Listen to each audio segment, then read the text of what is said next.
네, 하나님의 말씀 한번 119편 105절 여러분 다 잘 아시는 말씀이잖아요. 우리 한 절 105절 알죠? 주의 말씀은 내 발의 등이요 내 길의 빛이니라.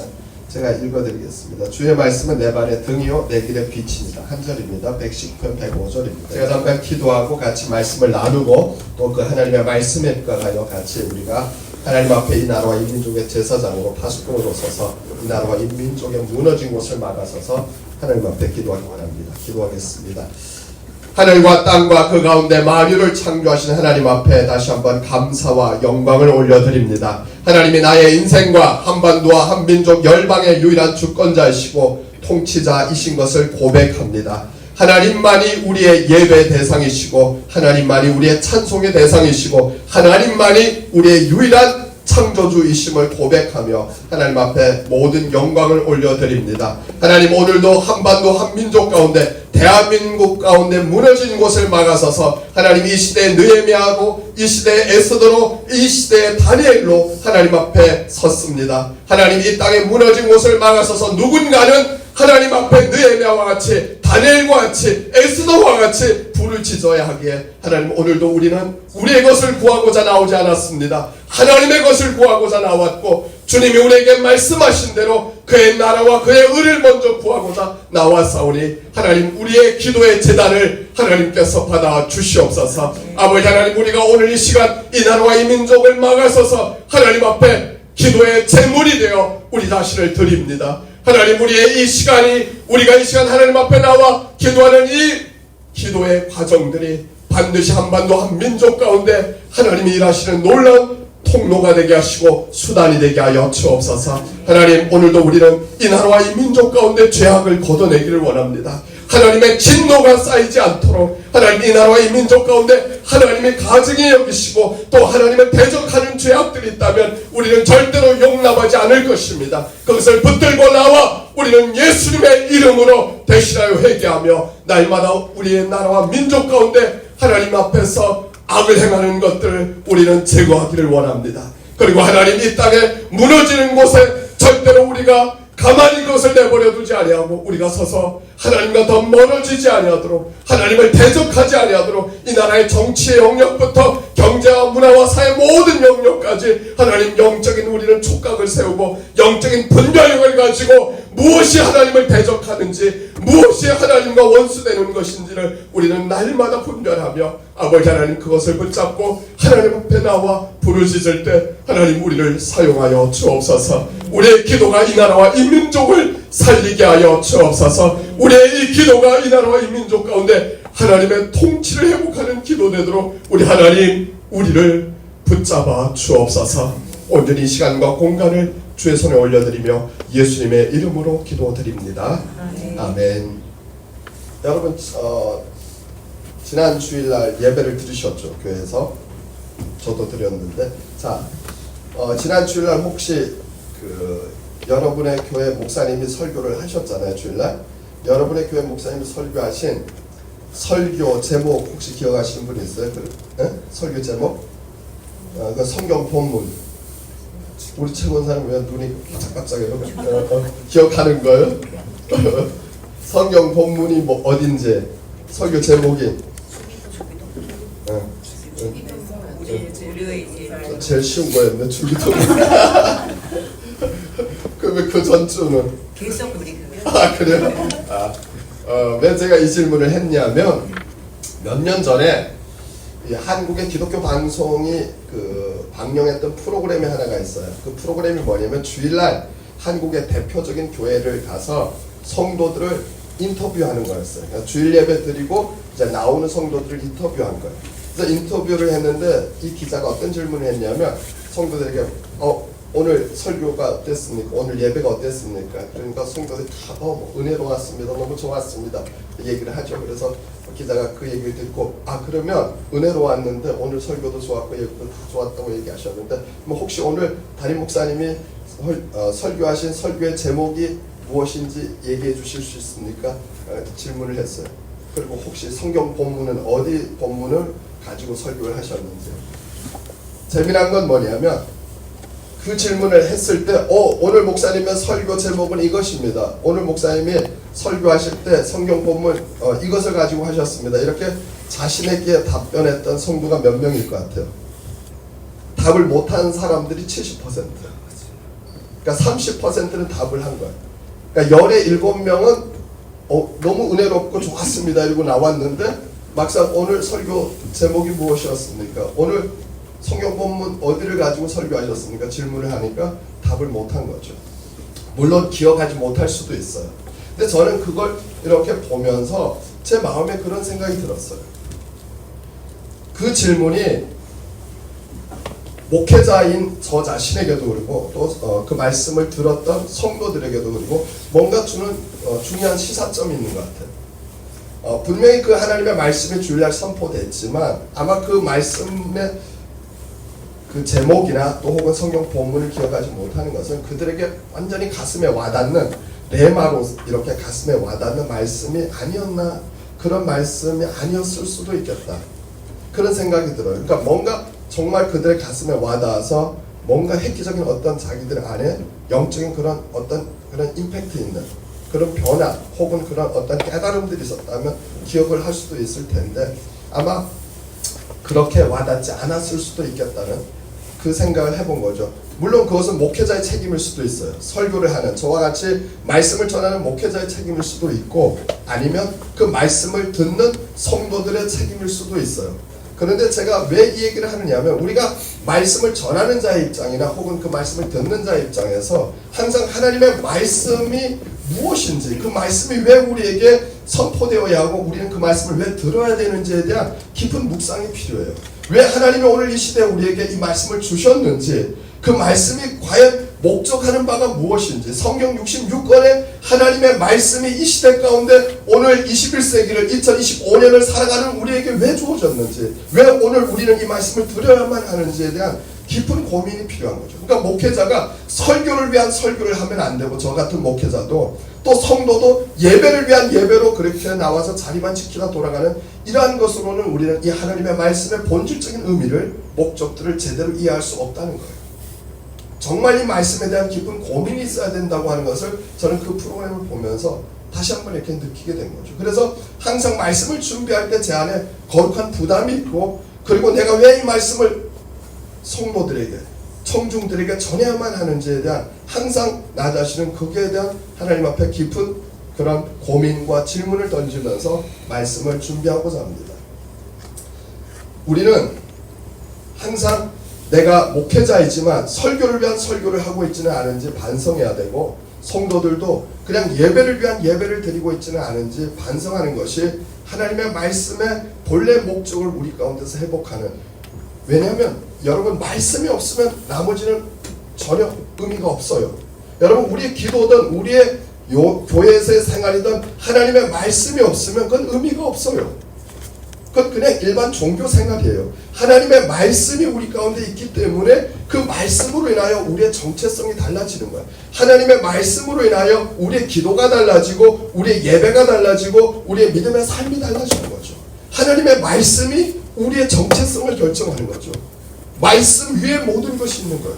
이 말씀이 뭔가 잘못되어지면, 잘못 선포되거나 그 말씀을 잘못 받아들이거나 하게 되면 그때부터 우리의 신앙은 무너질 수밖에 없어요. 잘못된 방향으로 갈 수밖에 없는 것이죠. 그래서 제가 늘 얘기하듯이 신천지가 우리와 똑같은 성경을 보지만, 통일교가 또 그리고 구원파가 JMS가 똑같은 성경을 보지만 전혀 다른 방향으로 가는 이유가 무엇이에요? 그들의 신앙과 예배와 기도가 전혀 하나님과 반대되는 방향으로 가는 이유는 말씀이 잘못됐기 때문에, 선포되어지는 말씀이 잘못된 거예요. 신천지 이만희가 성경을 갖고 선포하지만 선포되는 말씀이 잘못됐고, 듣는 회중이 그 말씀을, 잘못된 말씀을 들으니까 그들 모두가 지옥으로 가는 거예요. 신천지 새하늘과 새 땅으로 간다 그러는데 새하늘과 새 땅이 아니고 지옥으로 가는 거예요. 무엇이? 말씀이 잘못됐기 때문에. 말씀이 잘못되면 기도도 잘못되고 믿음도 잘못되고 신앙도 잘못되고 모든 것이 잘못되는 것을 우리는 분명히 알고 있습니다. 말씀이 온전히 선포되려면 목회자 입장에서 제가 이렇게 말씀을 살펴볼 때 성도들이 그 말씀에 대한 깊은 반응을 하려면 적어도 이 말씀은 시대를 담아내야 돼요. 시대를 담아내야 된다. 말씀이 단순히 교리적인 것을 넘어서서 우리가 살아가는 이 세상을 담아내야 한다는 겁니다. 우리가 묵상하고 선포하는 이 하나님의 말씀은 역사적인 말씀이에요. 즉 시대를 담은 말씀이에요. 여러분, 성경의 하나님은 역사 속에 들어오셔서 말씀하신 하나님입니다. 역사 밖에서 말씀하신 하나님이 아니에요. 우리가 가지고 있는 성경은 역사적인 하나님의 사건들의 기록이에요. 인간의 역사 속에 들어오셔서 인간에게 말씀하신 그 역사적 배경 가운데서 주어진 하나님의 말씀이에요. 철저히 시대를 담아내고 있어요. 하나님의 말씀이 역사 밖에서 주어진 적이 없다는 거예요. 그래서 무엇이냐, 우리는 기독교를 역사적인 종교라고 얘기하고, 그리고 하나님은 역사 속에서 일하시는 하나님이라고 우리는 얘기를 해요. 성경 어디에도 하나님은 신화적으로 하신 적이 없어요. 기독교가 역사적인 종교라고 얘기하는 것은 우리가 보고 있는 성경의 하나님의 모든 이야기들이 신화가 아니고 역사적인 기록이라는 거예요. 역사 속에서 일어난 팩트라는 거예요. 여러분, 가장 중요한 기독교의 정체성이 무엇이냐, 바로 이 역사성이 있어요. 역사성. 시대를 담아낸다. 하나님의 말씀을 역사적 배경을 배제하고 단지 교리적으로 종교적으로만 접근을 하면 온전히 하나님의 뜻을 담아낼 수가 없어요. 성경에 기록된 모든 내용들이 인류의 역사 속에서 이루어진 실제적인 하나님의 사건들의 기록이란 말이죠. 하나님이 혼자서 말씀하시고 하나님이 혼자서 당신이 행하신 것들을 일방적으로 우리에게 주입시키신 게 아니고 인간의 역사 속에 들어오셔서 하나님께서 섬세하게 하나님의 구속사를 이루어 가시는 그 역사의 순간순간들을 기록한 것이 성경이에요. 그래서 성경 하나님의 말씀은 창세기부터 요한계시록까지 철저히 시대를 담아내고 역사를 담아내고 있어요. 단순히 교리적으로 종교적으로 우리에게 주어진 말씀이 아니라 1500년 동안 40여 명의 저자에 의해서 성경은 기록이 됐습니다. 1500여 년 동안 기록이 됐지만 아브라함 시대부터 살펴본 아브라함은 기원전 2000년의 사람이에요. 성경의 내용들은 창세기 12장부터 보면 얼마냐면 2100년의 시간을 담아내고 있어요. 창세기 12장, 하나님이 갈대아 우르에서 아브라함을 부르셔서 그를 믿음의 조상으로 세우시는 그때부터 봐도 2100년이라고 하는, 요한계시록이 AD 100년에 끝나요. 반모섬에서 사도 요한이 하나님께로부터 요한계시록을 받아서 기록할 때가 AD 90년, 2100년의 시간을 성경이, 물론 창세기 1장부터 11장까지 인간의 창조 역사를 기록하고 있는데 그 창조 역사에서는 우리가 창조론에 의해서 보게 되면 6천에서 10,000년으로 본다는 거죠. 그건 빼고 그냥 구속사부터 시작하는, 창세기 12장 구속사부터 봐도 2100년이라고 하는 긴 시간을 성경이 담아내고 있어요. 여러분, 아브라함이 인간의 역사 밖에서 있다가 역사 속으로 들어온 사람이 아니고 갈대아 우르라고 하는 한 시대 가운데 한 역사 속에서 살던 사람을 하나님이 찾아오셔서 부르시는 거예요. 철저하게 하나님은 역사적인 하나님이세요. 철저하게. 2100년 동안 인간의 역사 속에 들어오셔서 하나님께서 말씀하신 것들이 우리가 지금 보고 있는 성경이에요. 2100년의 인간의 역사 속에 들어오셔서 그 인간의 역사 속에서 행하신 하나님의 기록들이 우리가 갖고 있는 성경이라는 거예요. 성경은 철저하게 시대를 담아내고 있어요. 그런데 안타깝게도 오늘날에 너무나 많은 목회자들이 이 성경을 교리적이고 종교적인 것으로 축소시켜버린 거예요. 하나님을 종교의 하나님으로, 교리적인 하나님으로 축소시켜버린 거예요. 역사의 하나님이신데, 이 나라와 이 민족과 나아가 열방을 통치하시는 인류의 역사를 다스리시는 하나님이신데 그 하나님을 종교적이고 교리적인 기독교에 국한된 하나님으로 축소시켜버리는 이 엄청난 오류를 지금 범하고 있는 거예요. 우리는 지금 역사적인 하나님의 기록인 성경, 이 하나님의 말씀을 갖고 있는 거예요. 우리가 선포하거나 듣는 이 하나님의 말씀이 오늘날에도 우리가 살아가는 이 시대, 이 역사, 이것을 담아내지 않으면 진짜 살아있는 하나님의 말씀이 될 수가 없어요.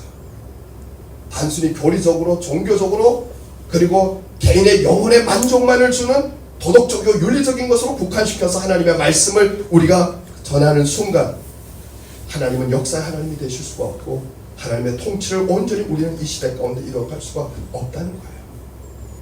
우리는 세상에서 빛과 소금으로 살아야 되는 사람들입니다. 세상에서 빛과 소금으로 살라고 주님이 우리에게 말씀하셨잖아요. 너는 세상의 빛이라 소금. 우리가 세상에서 빛과 소금으로 살려면 어떻게 해야 돼요? 어떻게 사는 게 빛과 소금으로 사는 거예요? 너희는 종교인으로 살라. 주님이 한 번이라도 그렇게 얘기하신 적이 있으세요? 너희는 기독교인으로 살아라. 한 번이라도 성경 어디에 하나님이 너희는 기독교인으로 살아라 말씀하신 적이 있어요? 없어요. 너희는 이 시대의 종교인으로 살아라. 없어요. 너희는 이 세상의 빛이라. 이 역사의 빛이라. 이 시대에 너희는 빛과 소금이라. 이 세상 가운데서 어둠을 밝히는 빛이라고. 이 부패한 세상에서 그 부패를 막아내는 소금이라고 해요. 세상에 빛이고 소금이라는 것이죠. 근데 우리는 그 하나님, 그 주님을 종교적 주님으로, 그리고 기독교라고는 종교의 울타리 안에 갇혀있는 하나님으로 축소시키고 우리는 종교인으로 사는, 세상은 어둠 가운데 있든지 상관없이 우리는 기독교인으로 사는 것으로 만족하고 내 영혼의 만족, 내 삶에 은혜를 끼치시는 하나님으로 그렇게 그 하나님을 사유화하고 그 하나님을 축소시켜서 살아가는 이 믿음 생활을 우리는 신앙생활이라고 얘기하는 거예요. 여러분, 이것은 성경이 얘기하는 신앙생활이 아니에요. 세상에서 빛과 소금으로 살라신 주님의 말씀에 온전히 합당한 믿음의 삶이 아니라는 거죠. 매주일 나와서 우리가 하나님의 말씀을 들을 때 적어도 우리가 살았던 한 주 동안의 삶에 대해서 우리는 말씀으로 판단할 수 있어야 돼요. 우리가 한 주 동안 이 세상에 일어났던 것들을 하나님의 말씀으로 분별해내면서 새로운 한 주는 어떻게 이 시대 가운데서 하나님의 백성으로 어떻게 우리가 이 세상의 빛과 소금으로 살 것인지를 말씀으로 다시 우리는 도전받아야 되고 그 말씀으로 우리는 지도받아야 되고 가이드받아야 돼요.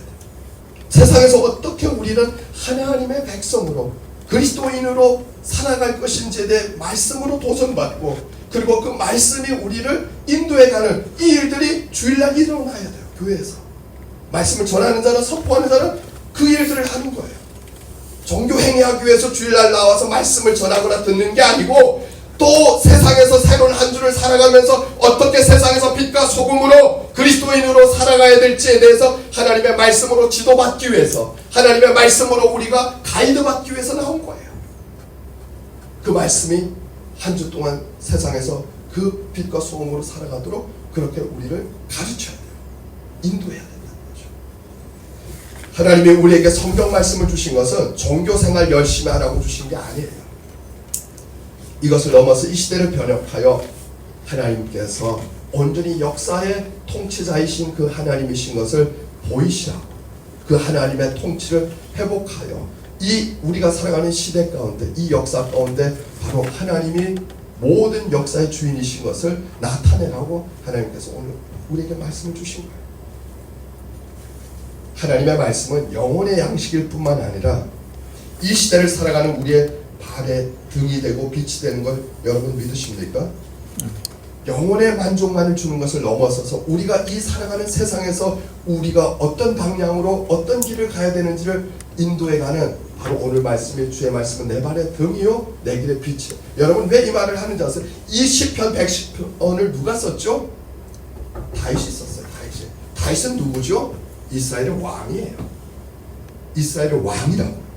여러분, 이스라엘의 왕인 다윗이 주의 말씀은 내 발의 등이요 내 길의 빛이라고 얘기할 때 이 의미가 뭘까요?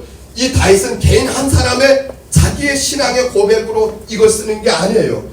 다윗의 아이덴티티, 정체성은 뭐예요? 다윗의 사명은 이스라엘을 온전히 하나님의 나라로 온전히 세워가는 것이 다윗의 미션이에요. 소명이에요. 다윗은 자기가 뭔가 왕으로서 계속해서 특권을 유지해가고 자기의 왕권을 강화시켜가고 자기의 부귀와 영화를 계속해서 지속해가는 그것이 이 다윗의 관심이 아니에요. 다윗은 이스라엘이 온전히 하나님의 나라로 계속하여 열국 가운데 그 하나님의 통치를 확장시켜가는 그런 제사장 국가로서의 역할들을 해가도록 잘 다스리기 위해서 다윗은 늘 24시간 365일 고민하는 사람이에요.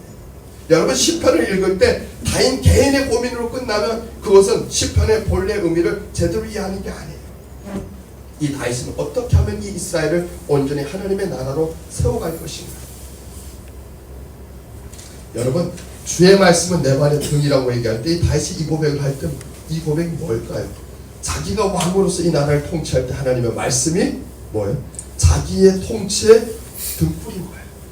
내가 왕으로서 이 나라를 이끌어갈 때 내가 어떤 방향으로 이 나라를 이끌어가야 되는지 바로 그 하나님의 말씀이 길잡이가 되어주는 거예요. 내 발의 등. 여러분, 발의 등이라고 하는 건 그 당시에는 당연히 오늘같이 전기가 없었으니까 등불을 켜고 가잖아요. 어둠 가운데서 그 등불이 없으면 물웅덩이가 있거나 혹은 벼랑 낭떠러지가 있거나 알 수가 없어요. 그 등불이 있어야 내가 발을 헛딛지 않고 그리고 잘못된 방향으로 가지 않게 되는 거예요. 하나님의 말씀이 끊임없이 다윗으로 하여금 이 이스라엘을 온전히 통치해 갈 수 있는 중요한 나침판의 역할을 하고 그리고 라이트의 역할을 하는 거예요. 그 말씀이 계속해서 다윗의 고백이 주의 말씀을 내 발에 등이요 내 길에 빛이니라.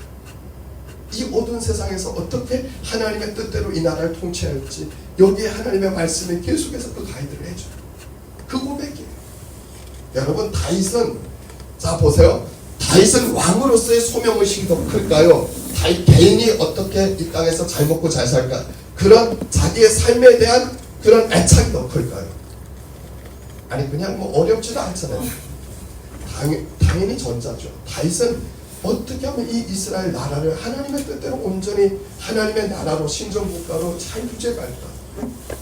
하나님이 다윗을 향해서 뭐라고 말씀하셨죠? 너는 내 마음이 아팠잖아. 여러분, 성경에 나와 있는 인물 가운데 하나님께서 그렇게 다윗이 허물 많은데도 불구하고 유일하게 다윗에게만 그 고백하세요. 너는 내 마음이 아픈 자다. 하나님의 마음과 하나가 된 자가 다윗인 거예요. 다윗은 적어도 여러 가지 인간적인 허물이 당연히 죄인이니까 있지만 그럼에도 그의 마음 가운데는 항상 하나님이 왜 나를 이 이스라엘을 왕으로 세우셨는지 자기를 왜 왕으로 부르셨는지에 대한 분명한 그 하나님의 그 부르심에 대한 소명의식, 그 깨달음, 이스라엘을 통해서 무엇을 하기를 원하시는지에 대한 그 하나님의 목적을 분명히 그는 알고 있었어요. 오늘 이 내 발의 등이요 내 길의 빛이다, 이 말씀이 무엇이냐면 우리가 어디로 가야 되는지를 이 말씀이 지도하는 거예요. 이 세상에서 우리가 이 역사 속에서 살아가면서 우리가 어떤 길을 가야 되는지를 말씀이 이끌어가는 거예요. 여러분, 이 하나님의 말씀은 내 영혼의 만족만을 주는 데서 끝나지 않고 내가 이 땅에서 살아가는 인생길에 이 역사와 이 시대 가운데서 살아가는 데서 하나님의 말씀이 계속해서 나를 이끌고 가시는 거예요. 이 시대를 분별하게 하시는 거예요. 이 시대 가운데서 우리가 어떤 방향으로 어떤 길을 가야 하나님의 뜻에 합한지, 무엇이 하나님을 대적하고 무엇이 하나님 편에 서 있는지를 분별하도록 끊임없이, 그래서 우리가 그 편에 서지 아니하고 하나님의 편에서 바른 길을 가고 바른 발을 우리가 내딛도록 하나님의 말씀이 계속해서 우리를 지도하는, 어둠의 길로 가지 않도록, 그리고 사단의 길로 가지 않도록, 마귀의 역사가 함께하는 대로 가지 않도록 빛의 길을 가도록 하나님의 말씀이 우리를 지도. 여러분, 세상 가운데서 이 사상이 하나님을 대적하는지 하나님의 편에 서 있는지 하나님의 말씀이 우리에게 분별케 하시는 거예요.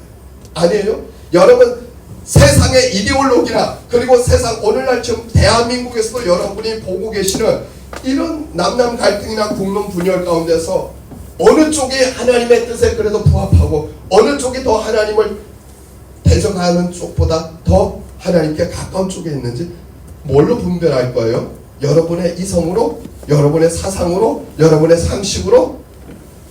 대한민국의 두 개의 진영 가운데 어느 한쪽은 하나님과 원수가 되거나 어느 한쪽은 그래도 하나님께 더 가까운, 이건 분명하잖아요. 그걸 뭘로 분별할 거예요? 말씀으로 분별하는 거예요. 말씀으로. 우리가 어느 편에 서서 적어도 최소한 대한민국이 어느 길로 가야 되는지, 어느 방향으로 가야 되는지, 내가 어떤 방향으로 가야 되는지, 어떤 길로 가야 되는지 주의 말씀이 내 발에 등이고 내 길에 비친 거예요. 이 역사 속에서 우리가 어떤 선택을 하고 어떤 결정을 하고 어떤 방향으로, 여러분 정적 선택과 정적 결정 역시도 마찬가지예요. 하나님의 말씀이, 다윗은 왕이에요. 정치인이에요. 그가 이 나라를 통치하는 데서 이 말씀이 그로 하여금 통치자로서의 그 길을 그리고 그 방향을 결정하는 중요한 시금석이 되어진 것을, 빛이 되어지고 등불이 된 것을 다윗이 지금 얘기하고 있는 것이죠.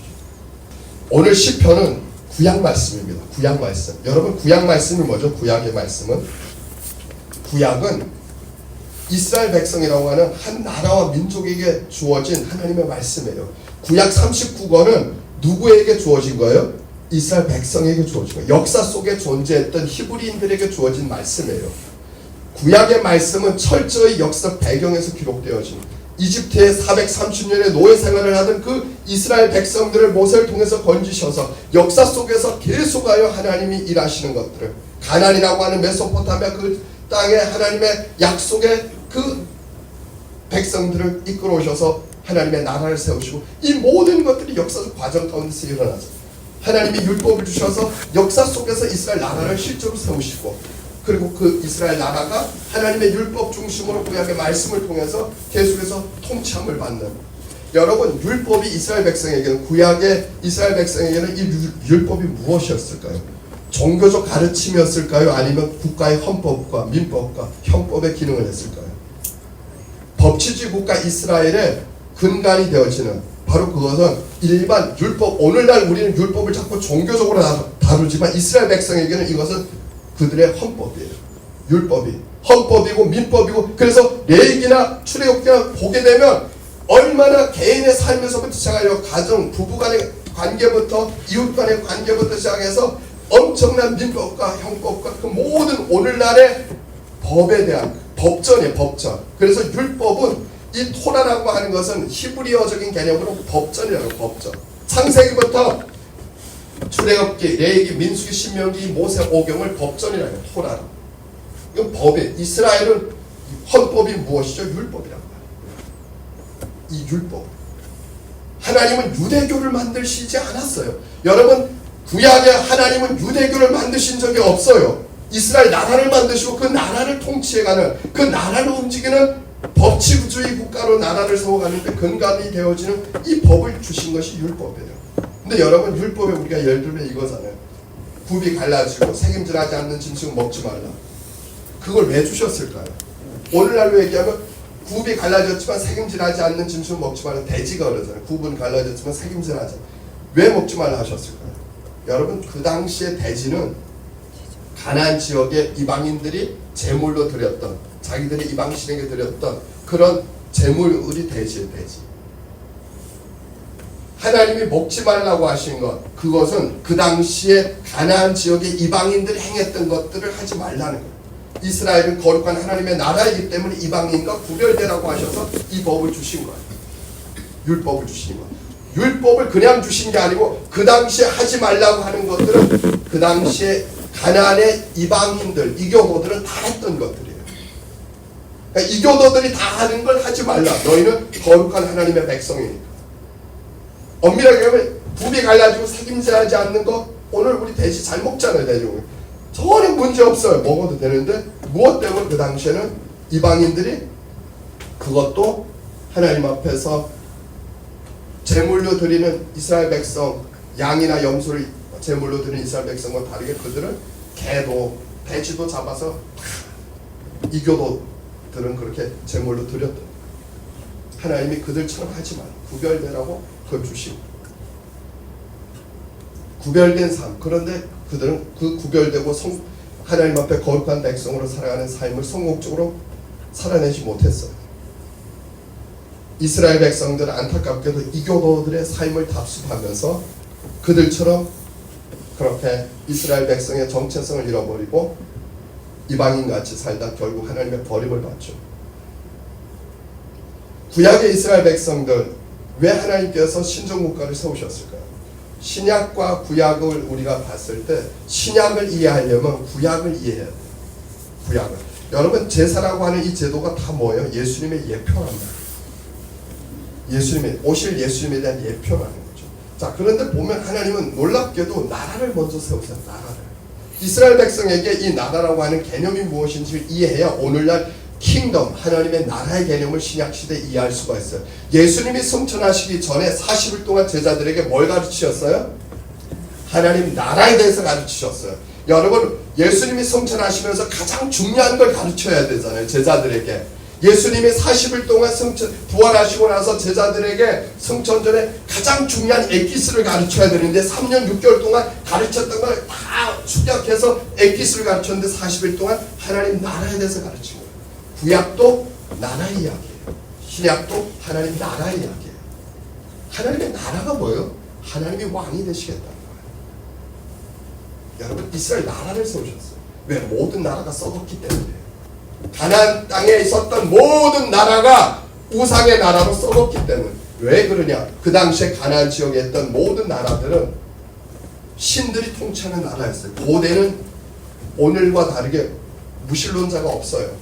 모두가 신을 다 믿고 있는 고대에는. 그래서 고대 메소포타미아 지역의 가나안 지역은 신과 관계를 맺지 않은 나라는 존재하지 않아요. 모두가 여러 신들을 다 다신교 국가들이 가나안 지역에. 무신론 국가는 단 하나도 없어요. 원래 고대에는.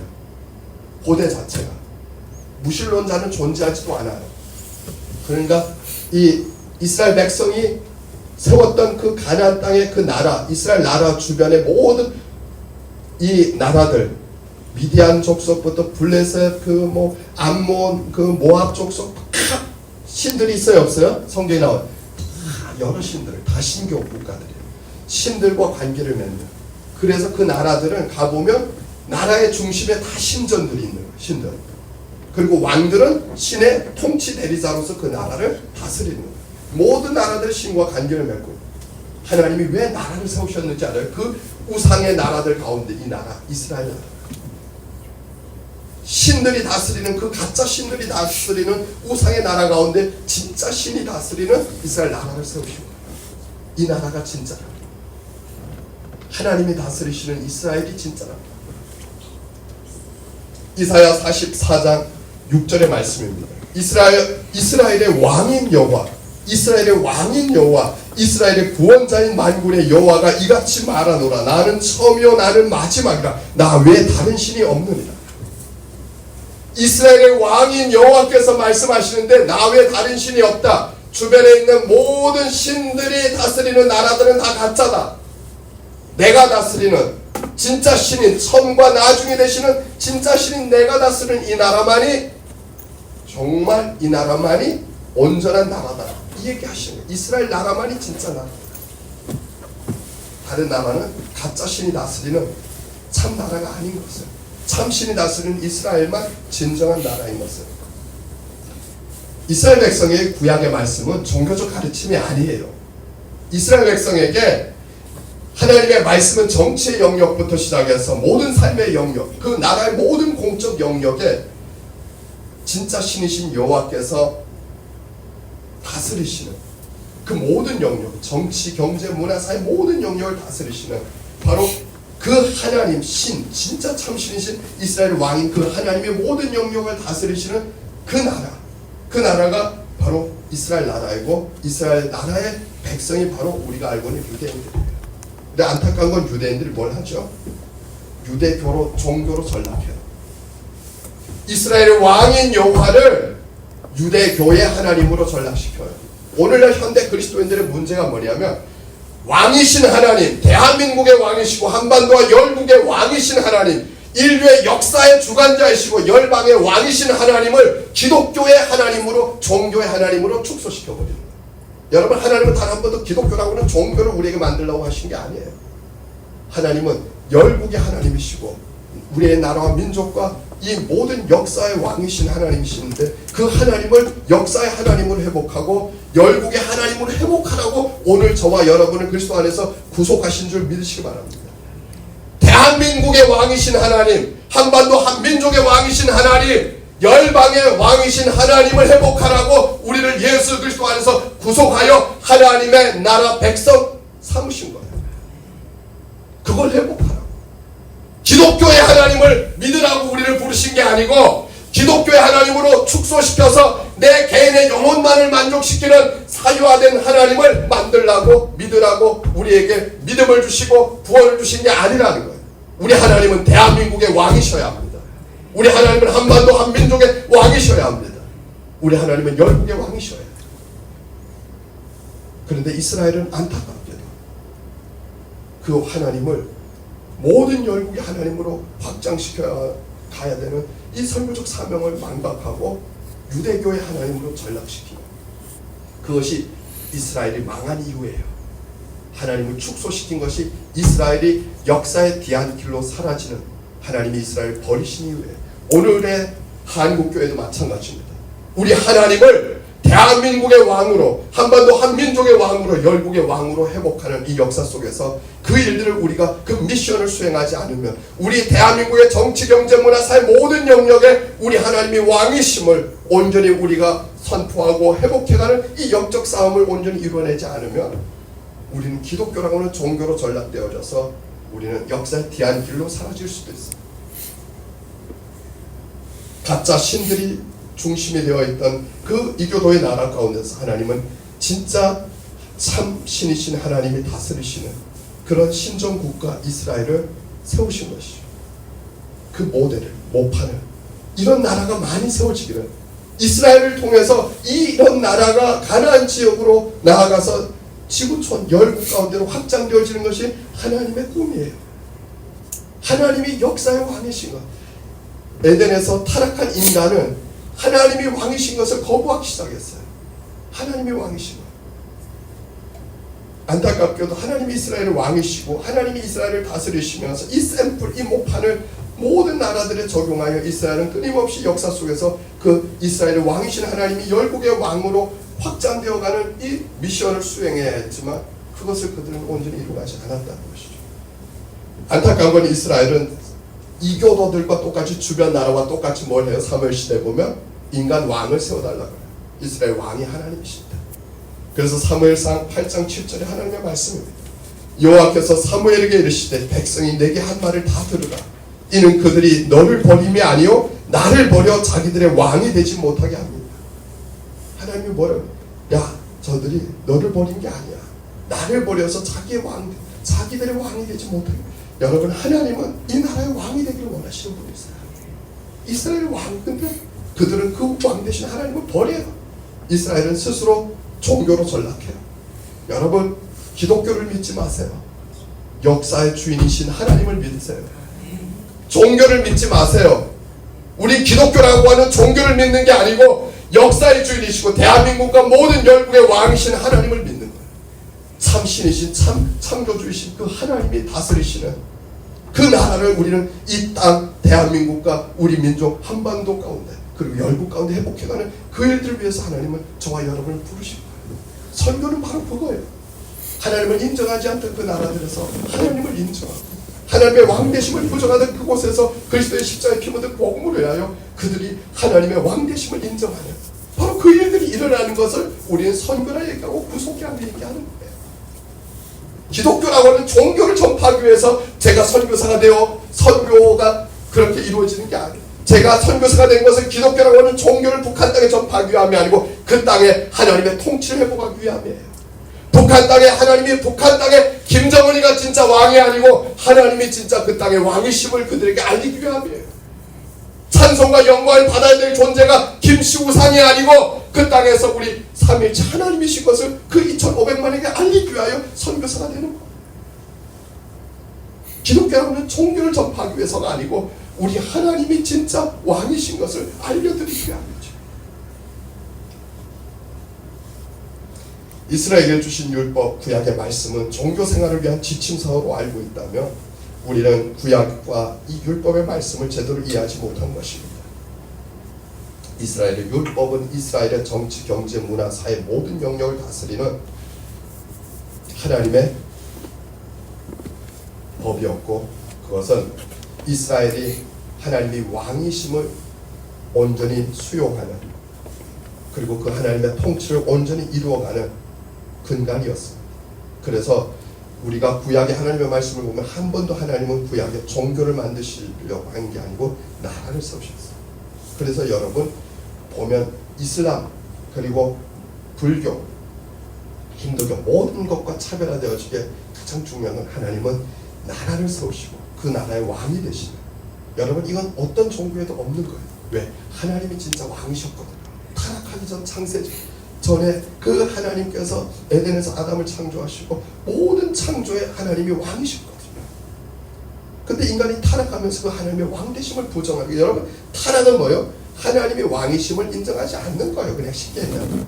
그래서 구약의 하나님은 하나님의 왕이신 걸 회복하는 이것이 뭐냐면 우리가 그래서 요한계시록에 보면 뭐 주님이 왕이 되셔서 오셔서 회복하시는 진짜 왕이 누군지, 그것이 새 하늘과 새 땅 가운데 하나님이 진짜 왕이신 것, 구속의 완성이 바로 그 단계예요. 인류 모든 열국이 하나님의 왕 되심을, 하나님의 통치를 인정하는 그때가 마지막 때고, 그때가 구속, 창조와 타락, 구속의 그리고 마지막 완성의 단계가 거의. 여러분 잊어버리지 마세요. 이 주님의 왕권을 회복하는, 하나님의 통치를 회복하는, 하나님의 왕 되심을 대한민국까지, 그래서 하나님의 왕 되심을 부정하는 것들, 그 모든 것들과 우리는 싸워야 되는 거예요. 하나님이 정치와 경제와 문화와 모든 영역의 왕이 되심을 인정하도록 하는 것. 그래서 저는 정말 제 소원이 있어요. 그것은 무엇이냐, 대한민국 가운데 어떤 분야든지 하나님을 인정하는, 우리나라는 하나님을 정치의 영역에서도 경제 영역에서도 문화의 영역에서도 하나님의 왕이심을 인정하는 일들이 우리 민족 가운데, 우리의 나라 가운데 일어나는 것이 정말 소원이에요. 어디를 가도 우상에게 찬송과 영광을 돌리지 아니하고 오직 하나님께만 찬송과 영광을 돌리는 것이 당연시 되어지고, 여러분 그러면 얼마나 복된 나라이겠어요. 여러분 대한민국이 그렇게 되어지고 한반도 한민족 북한남이 그렇게 되어지면 얼마나 이 나라와 이 민족을 하나님이 사랑하시겠어요. 아니 사랑하는 정도가 아니고 그냥 복을 한량없이 부으시는 거예요. 한량없이. 여러분 그런 소원을 우리는 가져야 돼요. 그런 소원을. 그냥 나 하나 어떻게 예수 믿고 잘 될까, 어떻게 나 하나 그냥 예수 믿고 잘 복이나 받고 그냥 어떻게 이 땅에서, 여러분 이런 것이 아니고 차원이 다른 지경을 넓히세요. 정말 우리는 하나님께서 구약에 이스라엘 백성에 주셨던 그 말씀의 본래 의미가 뭔지, 그 목적이 무엇인지 온전히 회복해요. 우린 그런 소원을 가지고 하나님 앞에 설 때, 여러분 이것을 성경은 하나님의 마음에 합한 자다 얘기해요. 다윗이 그런 꿈이 있었다. 하나님의 꿈이 내 꿈이 되어야 돼. 하나님의 마음이 내 마음이 되어야 돼. 그걸 하나님의 마음에 합한 자. 저는 대한민국에서 하나님이 왕이 되심이 인정되었으면 좋겠어요. 정말 대한민국의 정치, 경제, 문화 모든 영역에서 하나님이 왕이시라고 하는 걸 인정하는 것이 당연시 되어지고 상식이 되어지고, 그리고 그 하나님의 왕 되심을 부정하는 것은 있을 수 없는, 그것이 지극히 당연하듯이 그렇게 인식되어지는 그런 때가 임하기를, 여러분 그때가 대한민국이 가장 복될 때입니다. 그때가 우리 민족이 가장 하나님 앞에 존귀하게 쓰임받을 때죠. 저는 그런 꿈을 갖고 오늘 그렇게 여러분과 함께 말씀을 나누며 기도하는 것입니다. 하나님이 지상에 세우고 싶으신 나라, 바로 그 나라가 그런 이스라엘과 같이 하나님이 왕이 되셔서 온전히 통치하는 나라였고, 그래서 하나님이 구약에 말씀을 주신 것, 유대교라고 하는 종교를 세우기 위해서 주신 게 아니고, 그런데 안타깝게도 유대인들은 종교로 전락시켰죠. 하나님 그 순간 그들을 버리시는 것을 보게 됩니다. 내가 이 나라의 왕이고 그 왕되심이 열국 가운데 확장되어져가는 이 미션을 이스라엘, 그래서 아브라함에게 주셨던 하나님의 그 약속이 뭐죠? 너의 후손을 통하여 바다의 모래와 같이 하늘의 별과 같이 창대케 하라. 그럼 결국 하나님의 이 왕되심이 열국 가운데 확장되어지는 일들이 구약부터 이미 예언이 되어지고, 근데 이스라엘은 온전히 그것을 이뤄내지 못해요.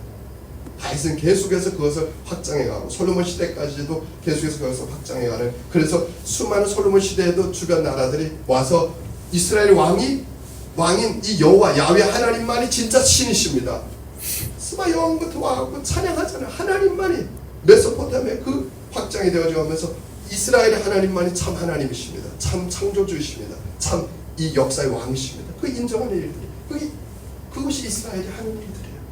계속해서 그렇게 가야 되는데 그들은 그것을 온전히 수행하지 못하고 결국은 종교로 전락되어지는 그 일들을 우리는 보게 되어집니다. 여러분 오늘 우리에게 하나님의 신구약 말씀을 주신 것은 종교 생활의 지침서를 주신 것이 아닙니다.